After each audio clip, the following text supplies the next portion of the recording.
Did you know that your walking speed, a simple daily movement, is a more accurate predictor of your longevity and overall health than your blood pressure or cholesterol?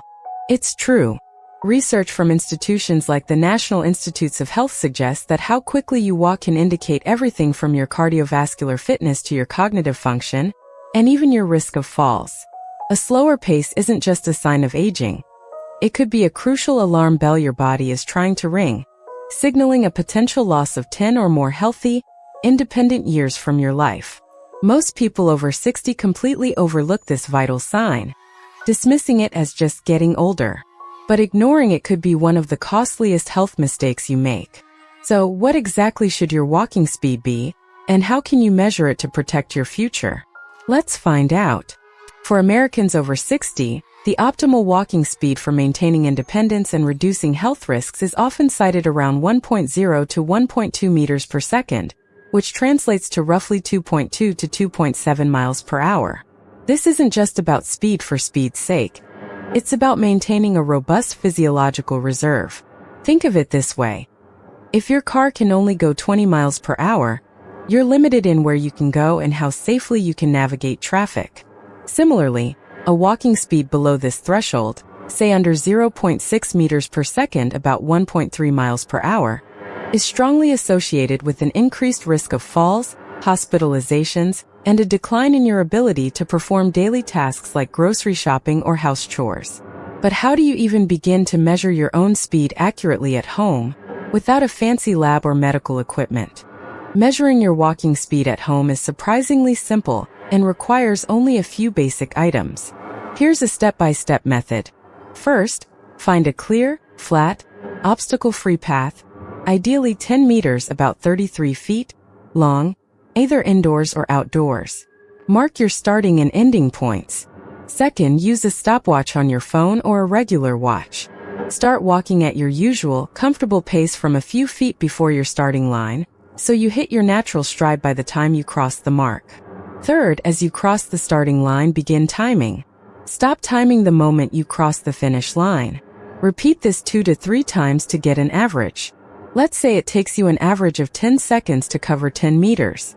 Your speed is 10 meters/10 seconds equals 1 meter per second, placing you right in that optimal range. But what if your number is lower, and what does that really mean for your health? A walking speed below 1.0 meter per second isn't just a number. It's a window into your systemic health. Research published in the Journal of the American Medical Association (JAMA) shows a direct correlation between slower gait speed and an increased risk of cardiovascular disease, cognitive impairment, diabetes, and even certain cancers.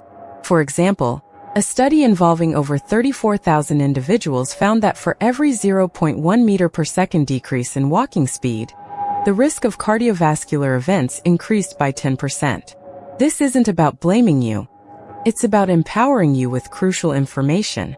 Your body is a complex system, and walking efficiently requires the coordinated effort of your heart, lungs, muscles, and brain. A decline in speed suggests one or more of these systems might be underperforming. But is a slower pace truly inevitable as we age, or is that a myth we need to debunk? Many people believe that slowing down is an unavoidable part of aging, a natural consequence of time. This is a common myth that can actually be detrimental to your health. While some physiological changes occur with age, a significant decline in walking speed is often due to modifiable factors, not just age itself. Sedentary lifestyles, muscle disuse, poor nutrition, and chronic conditions that are often manageable or preventable contribute far more to slowed walking than simply the passage of years. For instance, a 70-year-old who consistently exercises and maintains a healthy diet can often walk faster and more confidently than a sedentary 60-year-old. The notion that you just have to accept it prevents many from taking proactive steps. So, if it's not inevitable, what exactly are the hidden factors that contribute to a decline in walking speed? Beyond the obvious, several less talked about factors can significantly impact your walking speed. One is sarcopenia, the age-related loss of muscle mass and strength, which can begin as early as your 30s, but accelerates after 60. You might lose 3 to 5% of your muscle mass per decade.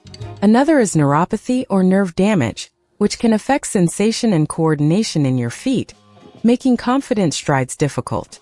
Chronic pain, particularly in the knees, hips, or back, also forces compensatory, slower movements. Furthermore, poor vision or even certain medications can subtly impair balance and gait.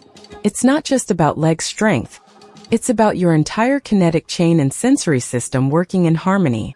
Understanding these underlying causes is the first step toward effective intervention.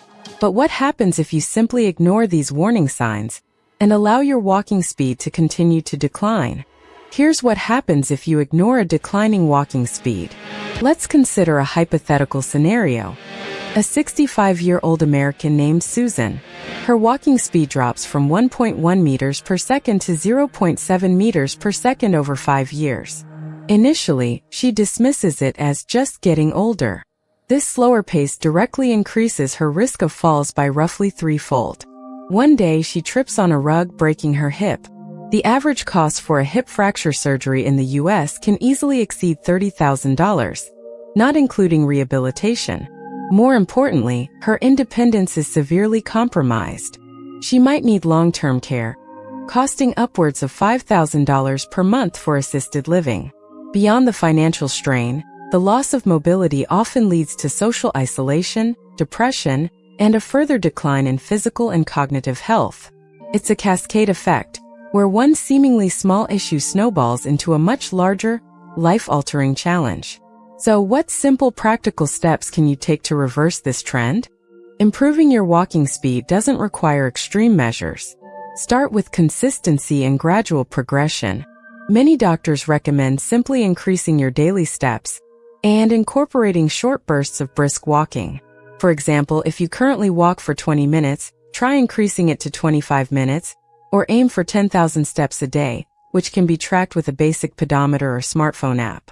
Another effective strategy is interval walking. Alternate between 1 to 2 minutes of brisk walking where you feel slightly breathless, followed by 2 to 3 minutes of a comfortable pace. Repeat this cycle 3 to 5 times during your walk. This helps build cardiovascular endurance and muscle power. Remember, the goal is not to sprint but to increase your comfortable, sustainable pace. However, there's a common mistake people make when trying to get faster that can actually set them back. The biggest mistake many people make when trying to improve their walking speed is focusing solely on speed, without addressing underlying stability and strength. They push themselves to walk faster, but if their balance is compromised or their core muscles are weak, they increase their risk of falls and injury.